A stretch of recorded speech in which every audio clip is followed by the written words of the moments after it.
যিসকলে ভাবি আছে নিশ্চিতা গোস্বামী নিৰ্দোষী বুলি তেওঁলোকক কৈছোঁ, আপোনালোকৰ নিশ্চিতা গোস্বামীক সোধক তেখেতক হোৱাইট কালাৰৰ ফৰ্চুনাৰখন কোনে গিফ্ট দিছিলে। তেখেতে শ্যামকানু মহন্তৰ বিষয়ে কি কৈছে? কাম বিচাৰি গ'লে বোলে অকলশৰীয়াকৈ যাব লাগে, শুবলৈ যাব লাগে, এইবিলাক ধৰণৰ মন্তব্য তেখেতে কৈছে।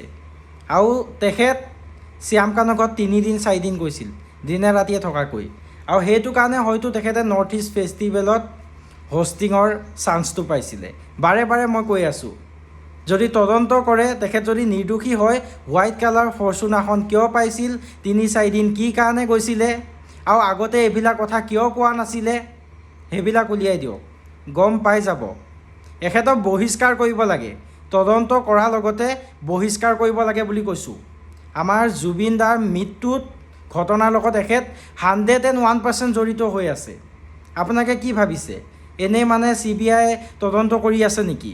এনেই তেখেতক মানে জেৰা চলাম বুলি কৈ আছে নেকি? এনেই নহয়, কাৰণ আছে, কাৰণ আছে। ধোৱা তুলসী পাত নহয়। এতিয়া মিডিয়া সন্মুখত আহি আমুক তামুক বকি থাকিলে নহ'ব।